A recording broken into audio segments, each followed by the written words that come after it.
반갑습니다. 여러분들의 투자가 행복했으면 좋겠습니다. 캐시메이커 문서진입니다. 이번 주 시황 영상은 좀 기분이 좋습니다.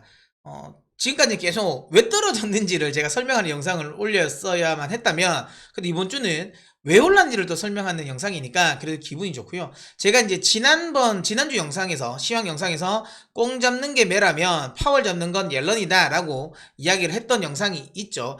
그 영상에서, 좀 시장에 좀 긍정적인, 또 그래도 메이저급의 재료가 나올 수도 있겠다라고 이야기를 드렸고, 딱 일주일의 시간 차를 두고 시장에 그 재료가 나왔습니다.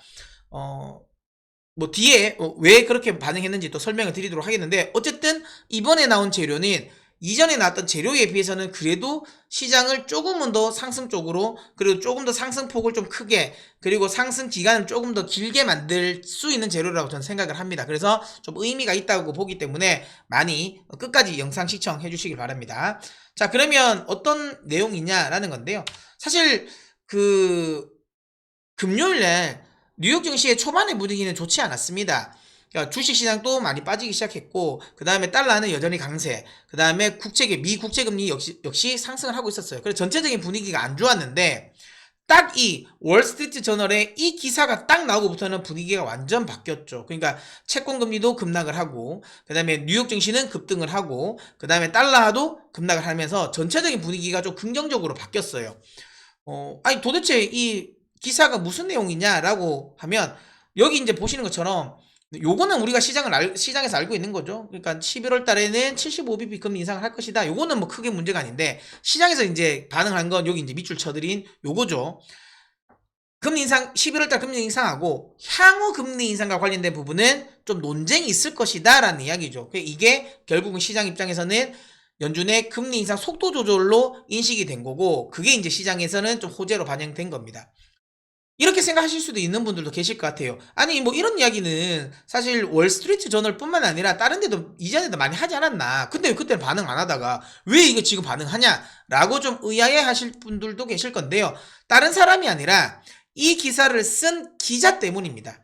여기 제목에서도 제가 여기 이야기 드렸지만 연핵관이라고 하죠. 연준 핵심 관계자라고 뭐 이런 별명이 있는 그분이 이 기사를 썼기 때문에 기사의 신뢰도가 조금 더 높은 거죠. 그러니까 누구냐? 닉 티미라우스라는 기자입니다. 이분은 연준의 그러니까 연준이 어떤 정책을 좀 전환을 할 때 시장에 약간 이제 분위기를 떠보는 용도로 이분을 많이 활용을 합니다. 그래서 뭐 예전에도 6월 달에 시장이 50bp 인상을 할 거야라는 막 기대감으로 시장이 막 오르니까 그거 아니야, 그거 아니야라고 하기 위해서 딱 닉 티미라우스의 이게 이야기를 했겠죠. 좀 흘렸겠죠. 그러면서 닉 키미라스 기자가 맨날 이제 월스트리트 저널에 자기가 기고를 했죠. 그러면서 아니다, 연준은 여전히 강하게 75bp 금리 인상을 할 거다라는 기사 내용이 나왔고, 그리고 나서 실제로 연준도 그날, 그러니까 6월 FMC에서 실제로 금리를 75bp를 했어요. 그런 식으로 좀 활용을 많이 합니다. 근데 그런 이제 이 닉 키미라우스 기자가 이런 기사를 썼다라는 건 연준이 정보 제공을 했을 거라고 생각하는 거고, 결국은 연준도 이런 금리 인상과 관련된 부분의 속도 조절을 생각하고 있구나라고 이야기를 할 수 있는 거죠.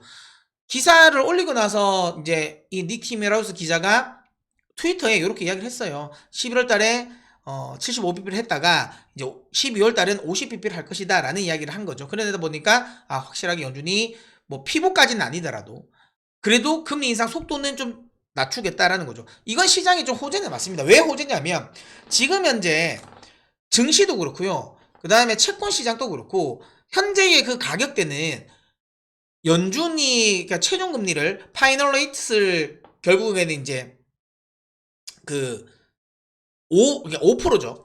5%까지 인상을 할 것이다라고 생각을 하고 있는 거죠.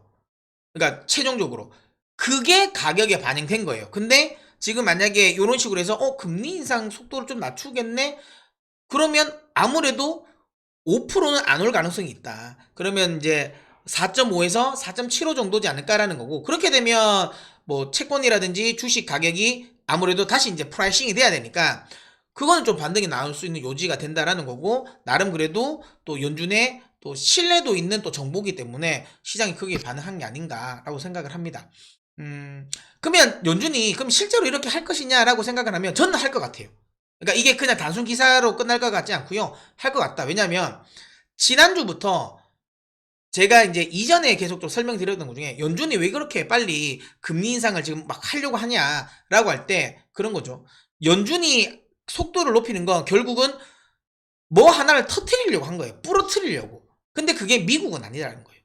미국은 지금 체력적으로 굉장히 튼튼하다. 미국의 고용시장이라든지, 그 다음에 미국 소비자들도 여전히 좀 공고하다. 그래서 아주 세게 올린다 하더라도 미국이 경기 침체될 것 같진 않아. 근데 우리가 이렇게 강하게 세게 금리 인상을 땡기면 글로벌 어쨌든 주요 중앙은행들도 이걸 따라와야 돼. 근데 얘들은 지금 체력을 봐서 못 따라올 거야. 분명히 누구 하나는 가랑이가 째져질 거야. 그렇게 됐을 때 미국을 제외한 나머지 글로벌의 경기 침체가 온다면 결국은 우리는 우리 경기는 유지된 상태에서 글로벌 경기가 둔화됨으로 인해 가지고 소비가 둔화되고 그로 인해서 인플레이션이 잡히고 이게 결국은 미국의 경기에는 큰 문제가 없이 인플레이션이 잡힐 거다라는 생각으로 저는 강하게 연준이 드라이브를 건다고 이야기 드렸잖아요. 근데 이거는 아까도 말한 것처럼 미국이 온전할 때 이런 건데 지난주에 최근 들어서 미 국채 시장의 유동성 문제가 지금 현실화되고 있고 이게 제가 보기에는 그냥 그러니까 미국 재무부 특히 이제 옐런 의장이 그냥 떠본 건 아닌 것 같아요. 실제로 문제가 생기고 있는 것 같아요. 그러다 보니까 이거 자칫 잘못하면 금리 인상 속도를 너무 많이 올리면 미 국채 시장이 무너질 수 있겠구나라는 우려감이 연준으로 하여금 좀 압박을 받고 있는 것 같습니다. 실제로. 그러니까 연준의 주요 목표는 두 가지지 않습니까? 표면적인 목표, 그러니까 고용시장의 안정과 그 다음에 그 물가 안정. 근데 여기에 바탕이 되는 건 뭐냐면 이걸 하는데 중요한 건 절대로 깨면 안 되는 거 금융시장의 안정입니다. 그러니까 만약에 금리 인상을 너무 많이 올려서 이런 채권 금리가 너무 많이 올리고 그로 인해서 미 국채 시장이 붕괴가 돼버리면 이거는 사실 소비를 줄여서 경기 침체가 오는 거랑은 차원이 달라요. 이건 결국에는 시스템적인 리스크거든요. 그러면 연준의 굉장히 큰 실각입니다. 예, 굉장히 실기죠. 그러니까 그러다 보니까 이렇게 하면 안 된다라는 걸 인지를 한 거고 지금까지는 미국채 시장에 문제가 없었던 거예요. 근데 영국 연기금이 문제가 만들었던 것처럼 너무 급격하게 금리가 올라가다 보니까 뭐 LDI 투자를 통해 가지고 리스크가 생긴 거고 이게 미국의 연기금에도 실질적인 영향을 줬을 것 같아요. 그러니까 미국 연기금도 지금 현재 무너질 수도 있겠다라는 게 나왔고 그러다 보니까 재무부가 나선 거고 그래서 조사를 한 거고 조사를 해보니까 이거 미국의 유동성 그러니까 채권 시장의 유동성이 생각보다 좀 심각한데 지난주에 그 미국채 입찰 같은 경우도 굉장히 지금 안 좋았잖아요. 그리고 앞으로도 미국채 매도 물량이 굉장히 많이 나올 건데 이러다가 유동성 너무 말라버려가지고 이거 진짜 개판 되겠다라는 거. 그러면 금리가 더 많이 올라가고 금리가 더 많이 미국채 금리가 너무 많이 올라가면 결국은 그걸로 해칭을 했던 애들은 진짜 박살난다. 그럼 연기금들이 미국 연기금이 박살날 수 있기 때문에 이렇게 되면 자칫 잘못하면 미국의 미국채 시장의 붕괴로 이어질 수 있고 이건 굉장히 큰 리스크다라고 생각해서 뭐 제가 보기에는 백악관 쪽에서 좀 압박을 준 것 같아요. 그러다 보니까 지금 살짝 먼저 요런 뉘앙스를 띄우면서 국채 시장을 안정시키려고 하는 것 같습니다. 그리고 이제 지금의 이제 또 중요한 건 요런 흐름 속에서 또 하나는 또 미국이 조금은 약간은 그러니까 위협감을 느꼈었던 것도 이것일 수도 있어요. 그러니까 일본은행이 BOJ가 금요일 날 아주 강력하게 지금 환시장에 개입을 했죠. 그러면서 지금 엔화를 좀 강세로 만들었단 말이죠. 너무 이제 쉽게 말하면 달러가 강세가 나오면서 아시아 시장 전체적으로 지금 환율이 지금 작살이 난 상태잖아요. 근데 지금까지는 어쨌든 일본이 조금 좀 방어를 하다가 이번에 너무 아주 강력하게 좀 방어를 했어요. 그러면서 이제 BOJ 입장에서도 더 강하게 지금 그 시장에 개입하겠다고 이야기했죠. 최근에 재무부는 예전 같으면 정상적인 상황이었으면 너희 이거 환율 조작국으로 우리가 좀 제재를 할 거야 라고 이야기를 하겠지만 지금은 그렇지가 않잖아요. 그러다 보니까 조금 적극적으로 이런 개입을 하는 거에 대해서 말을 안 하고 이걸 이제 어쨌든 BOJ도 잘 알기 때문에 아주 적극적으로 개입을 합니다. 근데 여기 아까도 얘기했지만 지금 상황에서 어쨌든 그러면 강달러가 계속 유지되면 일본은행 입장에서는 계속 환시장에 개입을 할 거죠. 지금이야 현금성 달러 자산을 가지고 환 시장에 개입을 하겠지만 이게 무한하진 않잖아요. 그럼 이게 결국은 떨어질 거고 그러면 뭘 하겠어요? 그 다음에 환율 방어는 뭘로 하겠어요? BOJ가 전 세계 중앙은행 중에 가장 미국 국채를 많이 보유하고 있잖아요. 그걸로 자기들이 가지고 있는 국채를 팔아가지고 달러를 확보를 하고 그 다음에 또 때릴 거 아니겠어요.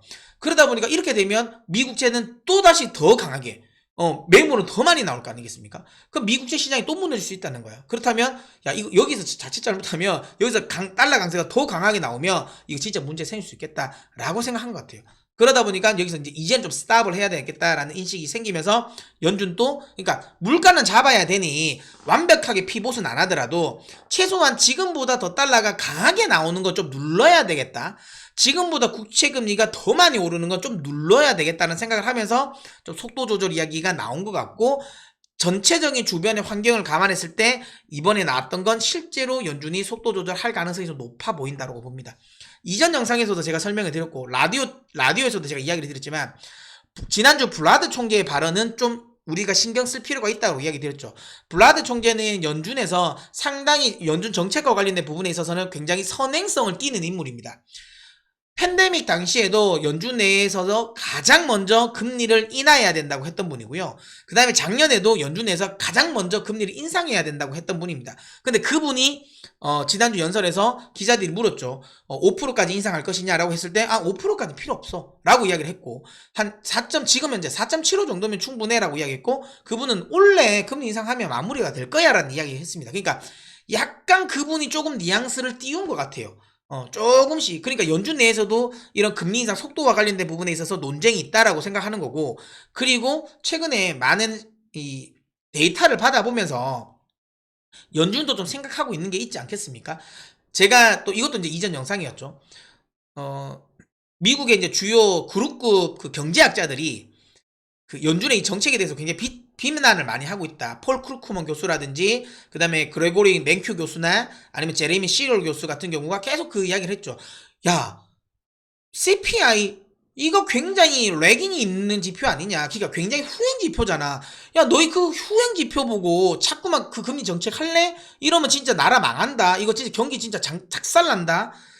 야 선행성 지표들 지금 다 빠졌어. 지금 다 빠지고 있잖아. 야, 주택 가격 빠지잖아. 지금 레드핀에 조사하고 있는 임대료도 빠지고 있잖아. 진로우가 발표되고 있는 임대료 지금 급락하고 있잖아. 지금 신차 가격, 중고차 가격 급락하잖아. 원자재 가격 급락했잖아. 곡물 가격 다 급락하고 있잖아. 이미 선행성 지표들은 지금 인플레이션 지표들은 다 급락하는데 너 자꾸만 후행성 지표 가지고 너희 금리 정책 만들래? 라고 한 거죠. 근데 이걸 연준이 여러분 생각해보세요. 연준이 그거 모르지 않겠어요? 연준이 바보입니까? 연준 위원들도 굉장히 그들만큼 똑똑한 사람들이에요. 모르지 않을 것 같아. 근데 아까도 이야기한 것처럼 연준이 그럼에도 불구하고 강하게 이렇게 이 금리 인상 드라이브를 걸었던 건 미국 경기가 그만큼 버틸 거고 미국 경기가 버티는 과정에서 나머지 애들을 낙오시키려고 했던 거예요. 근데 그때는 미국이 문제가 안 생겼을 때 말인 거고 이번에 미국이 문제가 생길 것 같으니까 안 한 거라고 생각합니다. 어쨌든 연준도 결국에는 그렇다 보니까 그래 금리가 아니 인플레이션이 결국에는 선행성 지표들은 좀 잡히고 있다는 것도 알았던 것 같아요. 그러다 보니까 조금은 금리 인상 속도 조절과 관련된 부분이 좀 조율이 된 게 아닌가라는 생각하고요. 그 다음에 백악관 쪽에서의 또 압박도 있었을 겁니다. 왜냐하면 중간 선거잖아요. 이제 중간 선거를 앞두고 있는 상황에서 뭐 증시도 경기 침체 이야기하는 거 그거 별로 좋지 않겠죠. 들리는 거 별로 좋지 않겠죠. 그러다 보니까 백악관 쪽에서도 좀 압박을 가한 게 아닌가라는 생각이 들고요. 어쨌든 이번에 나왔던 재료는 제가 보기에는 그냥 이렇게 그러니까 단순 해프닝으로 끝날 것 같지 않습니다. 실질적으로 정책이 반영될 거고 그렇다면 뉴욕 증시의 분위기는 조금은 더 단기 랠리 정도는 나올 수 있을 것이다. 그러니까 랠리라고 이야기하자면 최소한 10% 정도의 반등은 나올 수 있는 흐름이 연출되지 않을까라는 생각을 하고 있습니다. 차트를 보면서 설명을 드려보도록 하겠는데요. 일단은 결국에는 나스닥 기준으로 본다면 여기 보시는 것처럼 제가 1500은 좀 지지를 해줬으면 좋겠다라고 했는데 요게 일시적으로 언더슈팅이 나오겠지만 어쨌든 이게 좀 지지가 되고는 있거든요. 여기서 어쨌든 또 강하게 튀어 올랐다라는 거는 기본적으로 이런 거죠. 패드 피봇에 대한 기대감이 반영됐던 특히 50bp 인상에 대한 기대감이 반영됐던 수준까지는 올라갈 것이다. 그게 어디다? 여기죠. 6월 그러니까 5월 말 정도죠. 요 라인 정도. 그러니까 한 12,000 정도? 예, 이 정도까지의 나스닥 기준이에요.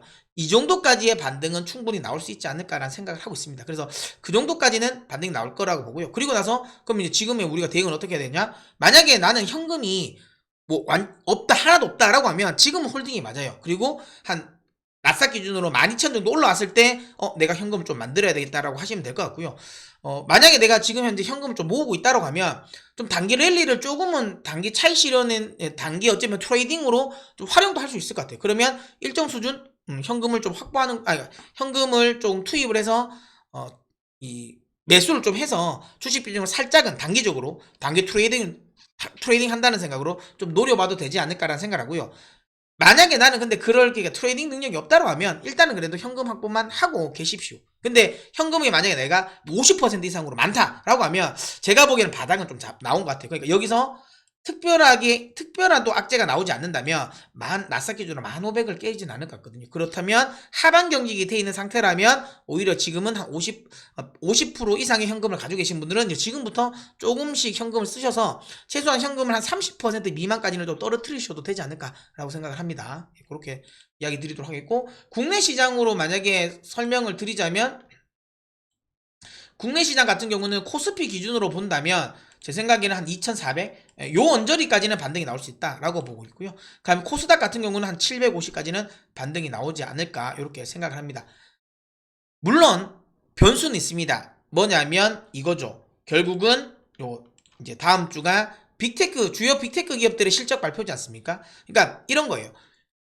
방금 이야기 드린 것처럼 워낙 이번에 나온 재료가 생각보다 상승의 에너지를 크게 만들 수 있는 재료이기 때문에 다음 주에 발표될 이 빅테크들이 실적이 정말 어닝쇼크만 안 나오면 돼. 그러니까 시장의 그 어느 정도 기대치를 살짝만 비트만 해도 좋아요. 그러니까 저는 생각해요. 테슬라 정도의 실적만 나와줘도 돼. 그러니까 이거 있잖아. 뭐 영업 예를 들어 뭐 주당 순이익은 시장 예상치를 부합을 했는데 매출이 살짝 미스됐다. 뭐 이런 정도 수준. 예, 그 정도만 나와도 제가 보기에 시장은 상승세를 이어갈 겁니다. 다만 근데 만약에 다음 주에 여기서 빅테크 애들이 알파벳, 마이크로소프트, 그 다음에 메타는 제가 보기엔 신경 안 써도 돼. 시장에서도 기대 안 하니까. 그 다음에 아마존, 애플 이런 애들이 만약 어니쇼크가 나왔다. 그러면 상승세는 또 없어지겠죠. 지금 아주 좋은 기회가 날아갈 가능성이 있어요. 근데 그래도 최근에 실적을 발표하는 애들의 흐름을 본다면 완벽하게 어닝쇼크 나올 것 같진 않아요. 네, 완벽하게.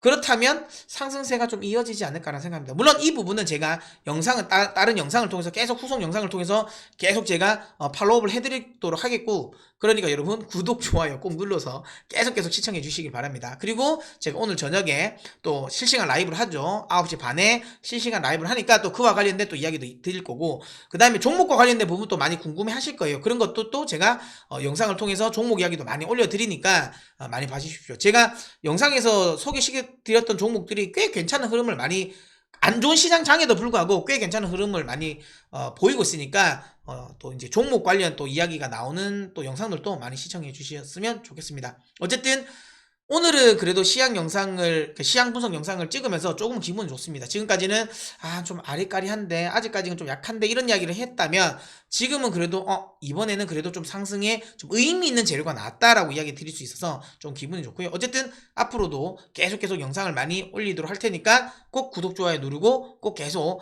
제 시향 영상을 좀 계속 꾸준히 좀 봐주셨으면 좋겠습니다. 자, 그러면 저는 또 다음 영상에서 찾아뵙도록 하겠습니다.